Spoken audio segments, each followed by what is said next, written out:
Bapak, Ibu, saudara-saudariku yang dikasihi Tuhan, kembali berjumpa lagi bersama dengan saya, Romo Didik Susanto SCY, yang tinggal di Paroki Pamulang. Saya berharap dan kita semua berharap bahwa Tuhan hingga pada hari ini melimpahkan berkat bagi kita semua. Saudara-saudariku sehat, saudara-saudariku semangat, saudara-saudariku terberkati, dan saudara-saudariku yang sedang sakit dan harus berjuang, tetap semangat ya, tetap berjuang, tetap berpengharapan pada Tuhan. Tuhan pasti melimpahkan berkatnya. Kembali hari ini kita akan mendengarkan Injil, merenungkannya secara sederhana dan menimba inspirasi bagi hidup dan perjuangan kita hari ini.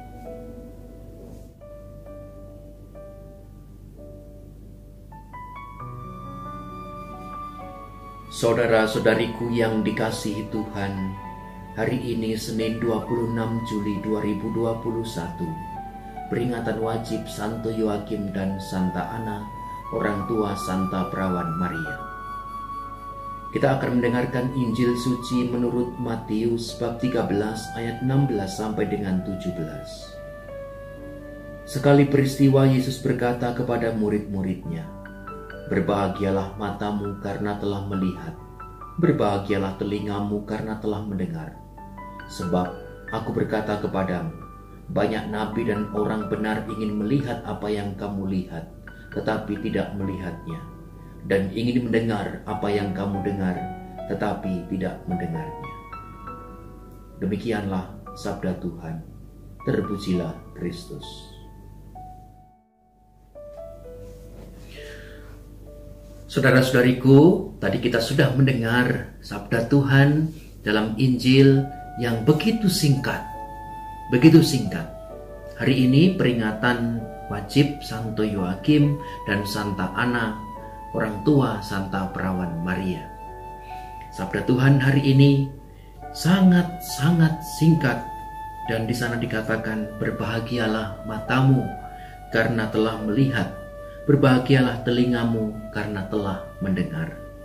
Aku berkata kepadamu, banyak nabi dan orang benar ingin melihat apa yang kamu lihat, tetapi tidak melihatnya, dan ingin mendengar apa yang kamu dengar, tetapi tidak mendengarnya."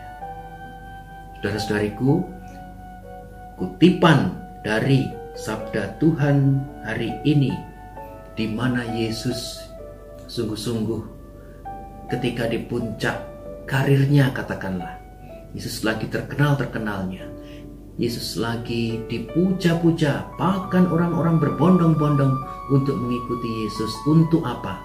Mendengarkan sabdanya dalam perkataannya, dan juga melihat, menyaksikan, mengalami mujizat yang terjadi bagi orang-orang sakit, bagi orang-orang yang mati dibangkitkan, dan sebagainya. Maka saudara-saudariku yang terkasih, mengapa mereka berbahagia? Karena mereka menyaksikan, mereka mendengar sabda Tuhan Yesus sendiri, dan mereka menyaksikan mujizat itu. Maka mereka dikatakan, hendaklah mereka itu yang berbahagia. Karena banyak orang yang pengen sungguh-sungguh melihat, menyaksikan. Siapa sih yang gak pengen melihat orang sehebat Yesus itu? Coba, orang mati dibangkitkan, orang buta disembuhkan bisa melihat, orang tuli disembuhkan, orang kusta juga disembuhkan. Maka saudara-saudariku yang terkasih, wajar bahwa Yesus mengatakan hal ini. Apa hubungannya? Lalu apa pentingnya bagi kita? Saudara-saudariku, kita semua, saudara-saudari dan saya, itu sama-sama mengikuti Kristus. Di mana kita bisa mengenal Kristus? Ya, ketika kita membaca sabda Tuhan, ketika kita mendengarkan sabda Tuhan, ketika kita sungguh-sungguh dalam kehidupan sehari-hari, kita merasakan bahwa Tuhan itu mengasihi, bahwa Tuhan Yesus itu selalu mendampingi. Meskipun realita yang terjadi, saudara-saudari, apakah ketika kita percaya kepada Tuhan Yesus, lalu hidup kita akan enak-enak, terhindar dari mara bahaya, kita tidak ada penderitaan, tidak mengalami kesedihan? Tetap mengalami, saudara-saudari.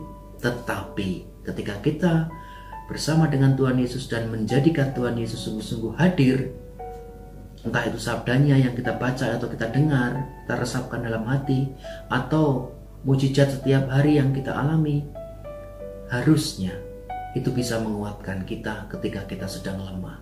Kita mendengarkan sabda Tuhan, firman Tuhan, kita melihat mujizat, oh iya, sampai sekarang Tuhan masih mengasihiku. Oh iya, sampai saat ini saya masih diberi kesehatan oleh Tuhan, berarti ada maksud tertentu oleh Tuhan. Tuhan ternyata lebih mengasihiku. Lalu kenapa kok saya malas-malasan? Lalu kenapa kok hidup saya tampaknya tidak berharga? Lalu mengapa kok saya tidak menghargai karunia dari Tuhan ini? Tampaknya berlalu begitu saja. Maka saudara-saudariku yang dikasihi Tuhan, mari kita menjadi orang-orang yang berbahagia. Berbahagia karena apa?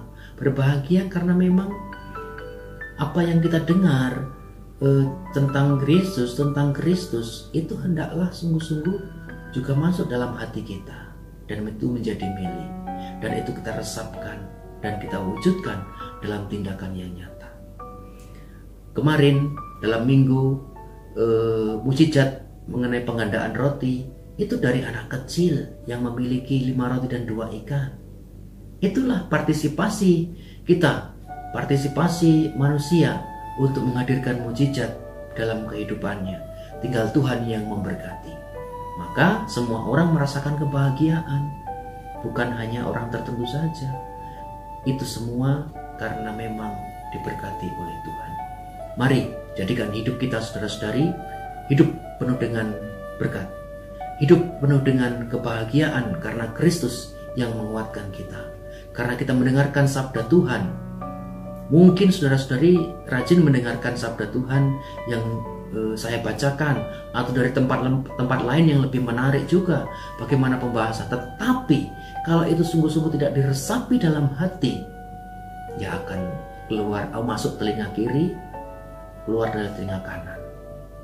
Tidak ada efek atau tidak ada dayanya.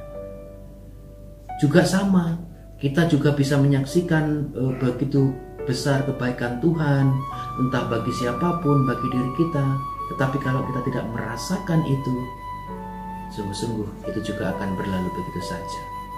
Mungkin saya bisa berbicara mengenai Tuhan, saya bisa berbicara mengenai doa, saya mungkin bisa berbicara mengenai mujizat, tetapi saya sendiri juga belum tentu bisa mengalami sabda Allah, meresapkannya, dan akhirnya saya wujudkan dalam tindakan nyata. Bisa saja saya juga terlena dengan setiap hari justru menginginkan berbagai banyak hal yang terjadi mujizat dari Tuhan, tetapi mujizat yang setiap hari kita terima justru kadang dilupakan. Maka saudara-saudariku yang dikasihi Tuhan, mari kita menjadi orang-orang yang berbahagia, bersyukur, dan menikmati hidup, karena Tuhan Yesus sendirilah yang selalu menguatkan dan memberkati kita. Amin.